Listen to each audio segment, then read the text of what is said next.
Greetings from the Jordan Schnitzer Museum of Art at Portland State University. This is Linda Tessner. I'm the interim director and curator for the JSMA at PSU.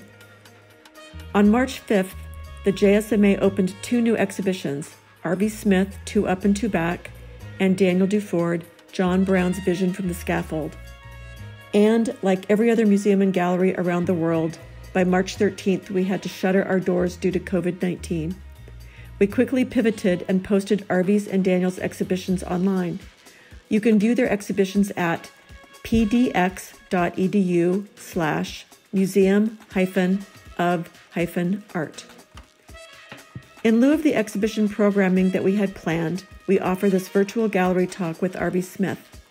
Thank you to Arvie, Julie Smith, Eric Mellencamp, and Emily Stennis for bringing this gallery talk to you.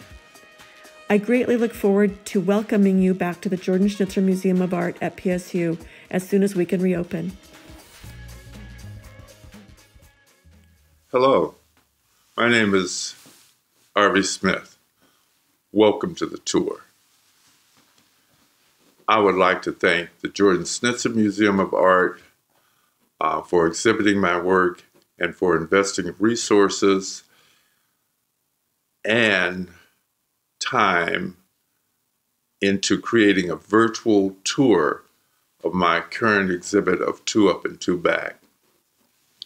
Acknowledgements go to the amazing team led by curator Linda Tessner and the PSU staff. Daniel Duford and I are fortunate to be the recipients of their inspired innovations to make sure the community has the opportunity to see our exhibits during these strange and trying times. This show of my work is part 2 of a 2-part exhibit which opened at Disjecta Contemporary Art Center in December of 2019. The current exhibit offers a retrospective of my work dating back to the 80s. Before I talk about the work, I want to tell you a little bit about myself. I was born in Houston, Texas, in 1938. When my parents divorced when I was about 3 years old, and we moved to, my brother, sister, and I, we moved to rural Texas to live with my grandmother, grandfather, and my great-grandmother. My great-grandmother was born a slave. So as growing up in the country, she would talk a lot about the old-timey days. And what she was talking about was slavery, being born into slavery, being someone's property, and at some point being released from that and becoming a citizen. We lived there until I was about 10 years old, and then the children, my brother and sister and I, we moved to Los Angeles to be with my mom, who had gone there to find her way after the divorce. I went to grade school, high school. I made a couple of disastrous attempts at college. And finally, with my experience, I got a job as a counselor in a drug rehab center. And I did that for several years. And then I decided I want to see the world. I want to see the United States. So I jumped in my Austin Healey and took off across the country. And I had passed through Portland, Oregon, and I'd seen blue sky. So I decided one day I'm going to go back to Portland, Oregon. So I decided to do just that. I went back to Portland, got a job as a counselor. I met a woman, and an incredible woman, Julie, and we married, and I decided we decided, why don't you go to art school? Which had been a dream of mine for some time. So I went to art school. After art school, I taught at Pacific Northwest College of Art for a couple of years, and then I went on to graduate school where I worked with Grace Hardigan. Grace Hardigan was an incredible woman, incredible painter, and quite an inspiration. And what Grace taught me and told me is, Arvie, you have to reach for it. At that time, and I thought about that for a while, because she would come in and she would really blast you. If your work was substandard, she thought she could move it. She would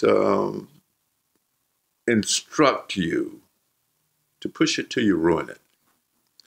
And that way, nothing really becomes precious, and you can get rid of things that you need to get rid of.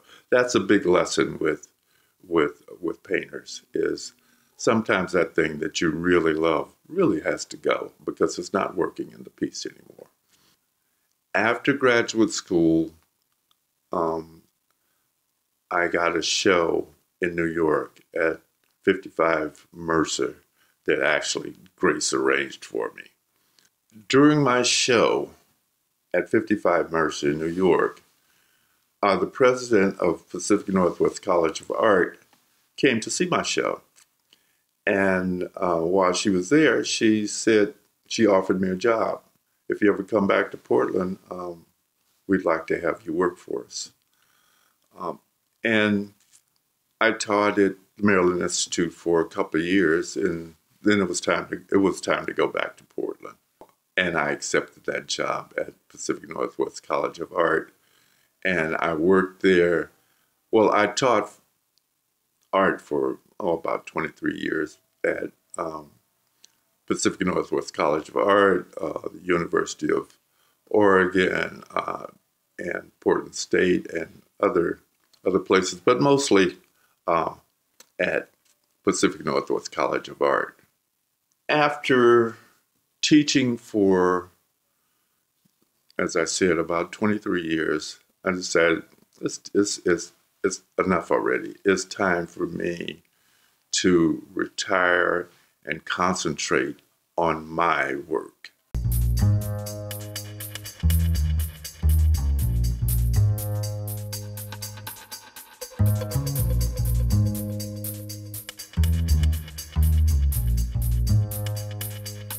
So this first painting is Untitled. And in my studio in downtown Portland, it was an interesting area because it was a party area where young people came to party and dance. There's a lot of clubs around there. On one side of the street, on the left-hand side of the street, on the right-hand side of the street, you had the homeless, alcoholics, you had gang fights, you had a recovery center hotel across the street, and on the corner you had a store that sold fortified wine. And so you saw a lot of drunks and a lot of fights. So I saw a lot of homeless people, and one man really struck me. So I did several sketches of him, and it turned into this Untitled piece. But it was more than that. It was more than that. It was more than what was happening on 3rd and Cooch on the right-hand side of the street. It goes all the way back to my childhood when we lived in Los Angeles, and there was a homeless man who occasionally lived in our garage. And I felt sorry for this man, but he was somewhat scary. He's big, raggedy clothes, Um, and but I didn't quite understand what it meant to be homeless. I hadn't seen. I'm straight from the country. I hadn't seen homeless. There were no homeless people in um, where I grew up. So this was new to me. The man eventually moved on, but I don't know where. But he always it he always haunts me, um, in that anybody could end up as the way that man ended up.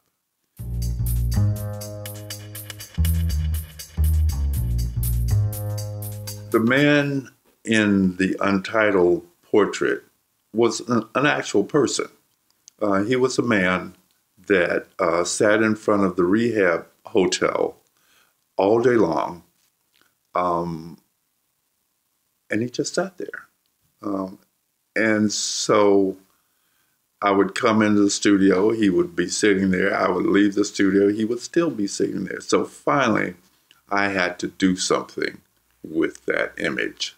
And out of that came that Untitled Portrait, because there were so many things going on that I didn't really quite know what to call it, because it went further than Third and Cooch. I want to know, who is this person? Who is he? But I didn't have the nerve, actually, to go over and ask him about his life.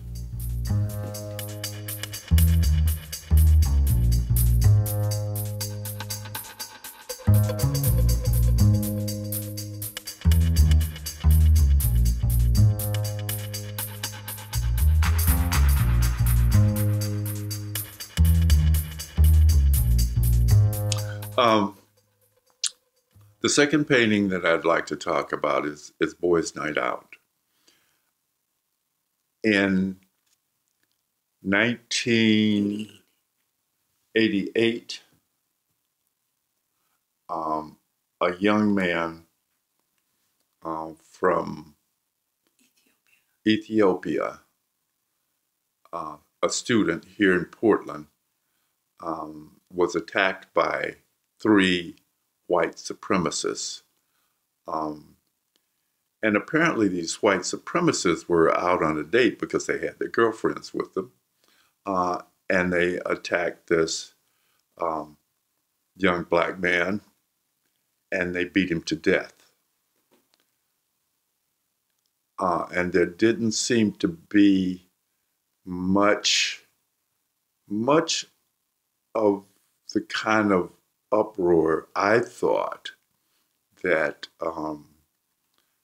that you would see from an unprovoked killing, and it was just sort of glanced over, I thought.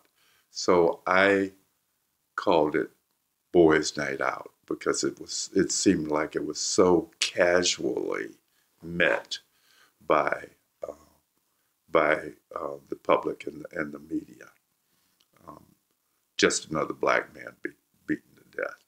I think it was more than that, but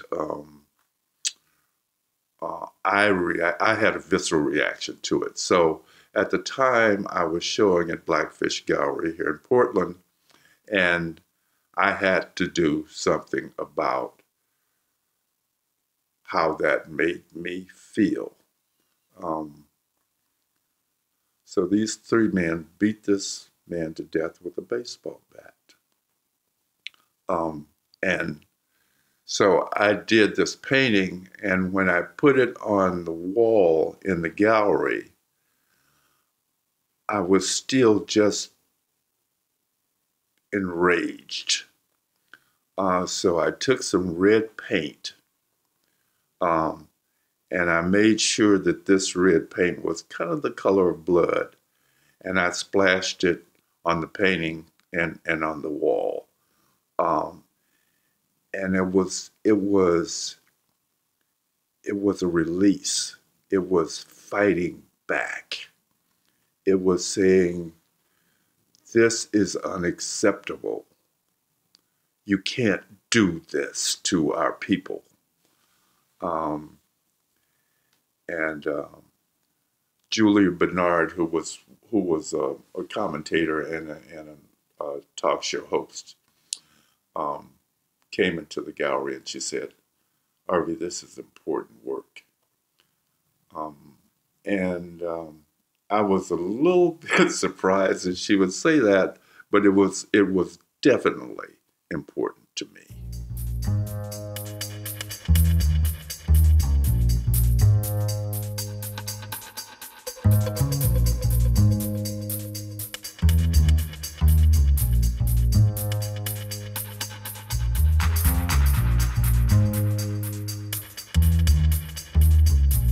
I'm going to talk a little bit about the symbols.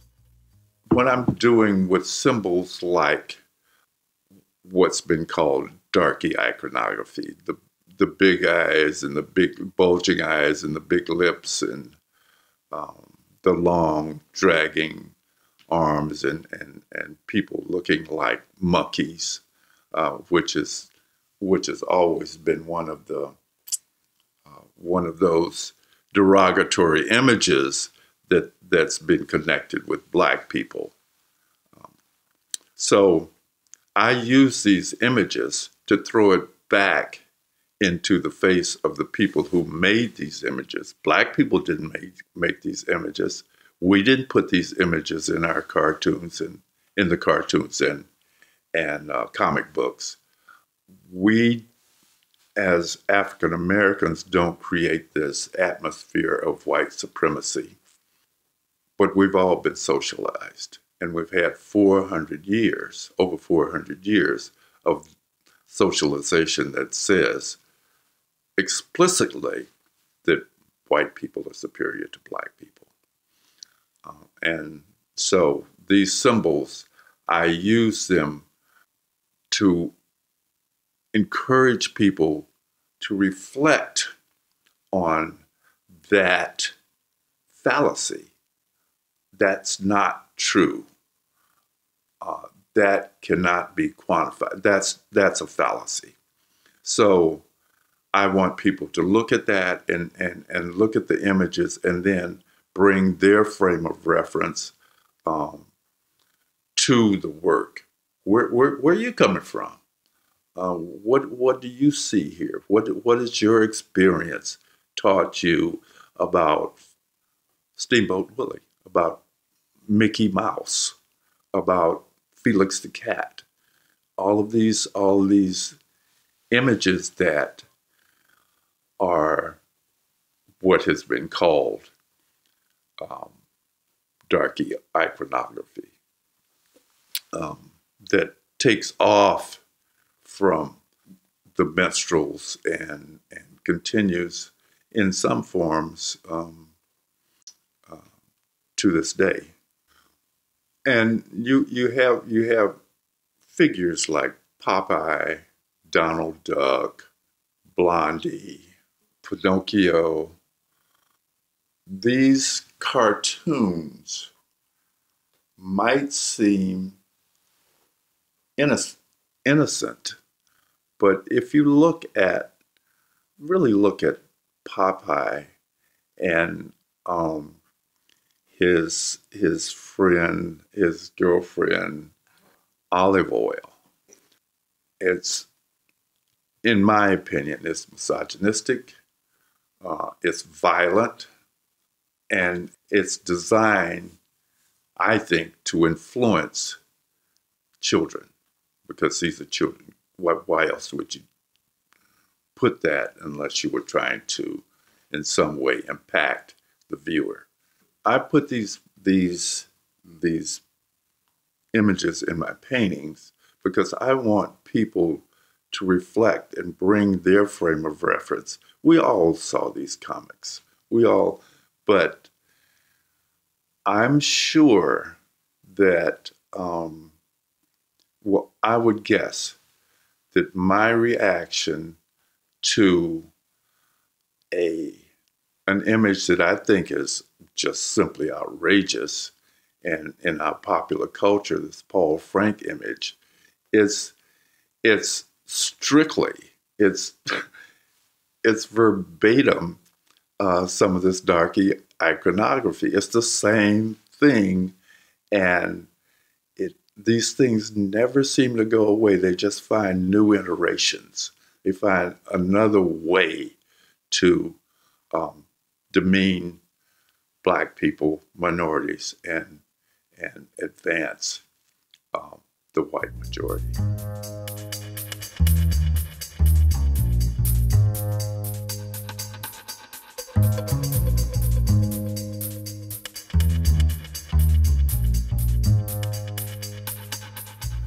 The next piece I'd like to talk about is Agitate, Agitate, Agitate. And it's a large-scale painting, and it depicts on the left Benjamin Banneker, then Frederick Douglass, and Harriet Tubman. Three very important people in the history of Black America. Now, I went through high school and college, and I never really heard much about Benjamin Banneker. Who in the heck was Benjamin Banneker? Well, Benjamin Banneker, from memory, designed Washington, D.C. Who knew? Benjamin Banneker wrote several very accurate almanacs. Benjamin Banneker built a clock, a wooden clock that struck on the hour for years, for 40 years. So this was a genius. Some people called him the Black Benjamin Franklin. But somehow, even though I went to school in Texas, in the South, he was in Virginia, but we don't really get much about our heroes as young children. We learned something about Booker T. Washington, and a little bit about David Douglas or Frederick Douglass, but not a hell of a lot. A little bit about Harriet Tubman, but just a little bit about these people. Benjamin Banneker, we talked some about him. Frederick Douglass. Frederick Douglass was a former slave. He escaped from slavery by dressing up as a woman, got on the train and got out of there. And became an activist, a Black activist, and moved himself without education, moved himself right up the scale to where he's advising presidents. And at one point in the job that he had, he was actually making more money than the president of the United States. This is a former slave. And without formal education, he would trick young white boys into teaching him how to read. He would say, "I bet you I can read this better than you can," or something to that effect. And then he would listen to what they said, and that's how he educated himself to the point that he rose to heights that no other Black man had risen to. How I came about the title for this piece is that Douglass was asked at one time, "How do you change government?" And his answer was, "Agitate, agitate, agitate."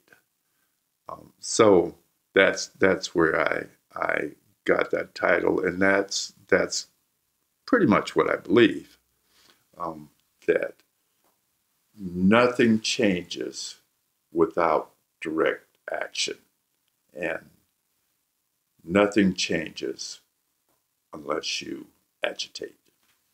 So the next person is Harriet Tubman. And Harriet Tubman, she was like the Black Messiah. She was the instigator of the Exodus. She was the commander of the Underground Railroad. She rescued a number of people from the South, and they would steal away, and there were routes that she could take to get them to freedom, to get them out of the South. And she was hard. She was tough. The reason that she has that rifle is that it's reported, it's alleged, that she said, once you start, if you attempt to turn back, I will shoot you. Because if they turn back, they will inform the routes and it's game over. So she was a tough woman, and she went back time and time and time again to rescue people from that intolerable situation of slavery.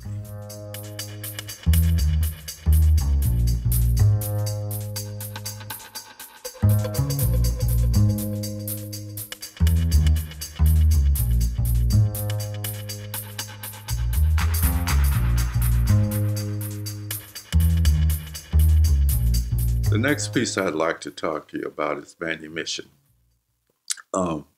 Manumission is a word that was used to denote freedom from slavery. You were, I believe it's a made-up word, but slavery was regulated by the government. You couldn't just free your slaves. You had to get permission from the government, unless it was left in a will. Then the slave could be freed.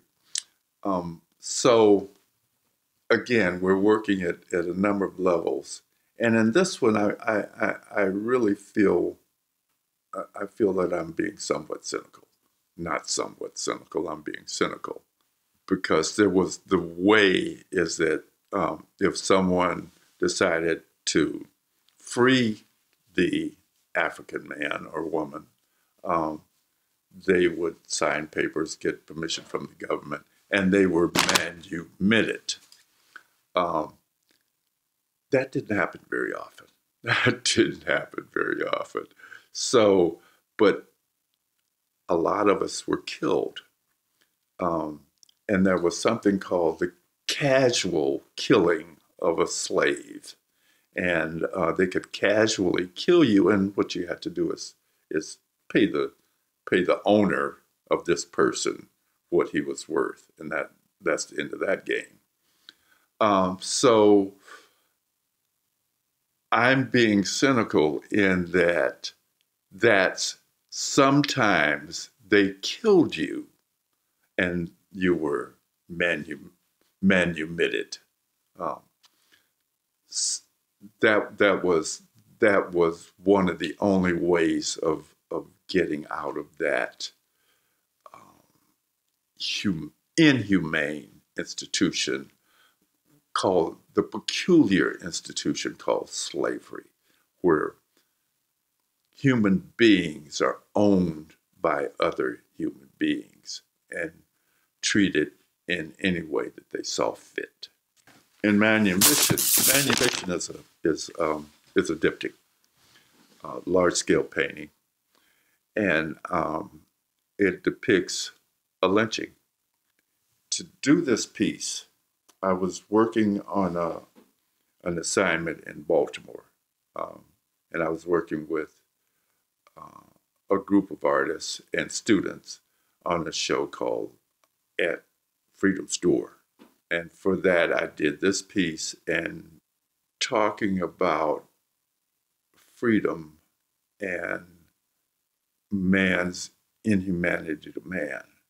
The fact that you could kidnap, torture human beings and make them work for free through the use of force seemed inhumane to me. So I had to do something about that piece. So this is a tough subject. How am I going to get people to look at something like that? I suck them in. I draw them in with the color. On this piece, I'm using a red underpainting, and red is the most evocative color of the color spectrum. So I want my viewer to be excited by this piece. So I do an underpainting of red, and over that, I place the images. And in doing that, because of that red underneath, all of the colors unify because they all have a little red in them. So as any painter knows, that you have to unify your colors, otherwise the painting's gonna fall apart. So that's how I went about doing that. Putting into the piece some color that I think is going to excite you, and then I put in what I call eye traps, things that are going to catch your eye. Sometimes I'll place them in a place where, in painters' terms, that are the actual eye catch spots. But I've been doing this for a long, long time, and I can get people to look where I want them to look through the composition. So that's what I'm trying to do there with the color and the composition. And I'm also talking about, in that piece, how unreal that whole situation of killing another human being because of the color of their skin was a real thing, and still is, in our society. So, along with the people in the first frame, in the first panel, that are the perpetrators of this lynching. And then in the next panel, I have the crowd. Now, the crowd is, people would come from all around to see these lynchings. And you can, if you look at, there's a book, Paul, called Without Sanctuary. And it's a collection of postcards of lynchings. So, and they would send these lynchings out to people. If you couldn't get to the lynching, then you could buy a postcard and have a souvenir. But these people would go to these lynchings, and they would kill the black man or a woman, and then they would take souvenirs, a finger, a toe, or whatever, an ear, whatever they could get after they burned this man to death. So that just seemed to me barbaric. So in this piece, I put the crowd, and I also put something that appears to be Alfred E. Newman of Mad, What Me Weary. I put him in the crowd because it was a party. It was a party to watch a black man being burned to death or lynched or hung from a bridge. And I'm also referencing Baltimore. In Baltimore, there's a ship called the Constellation. This Constellation, I was curious about it, so I researched it, and it was a slave ship. So I was curious. I wanted to know what a slave ship looked like. So I don't generally go to those exhibits, but I wanted to be on a slave ship. So I went on. It's kind of a self-guided tour, but I went on the tour and I went below and I went all the way down to the bottom of the ship where slaves were held. And I laid there on the floor to see what it felt like to be in that space, not knowing where you're going, afraid that people are going to eat you, people dying all around you, and you're lying in your own filth.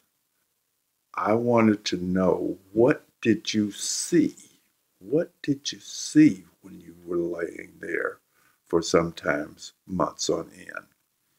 And it was pretty. It was pretty incredible. It was pretty incredible. I was really shaken by that experience. I would do it again. I would do it again.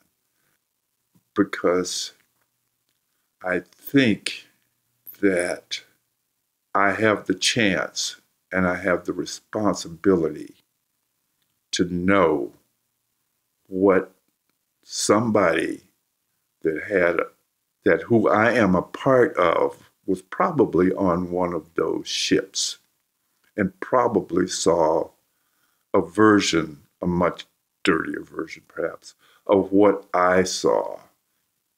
I might have got an inkling of what he might have felt, but I tried to be that person, my forefather, who had to endure that. And I wanted to know what that felt like.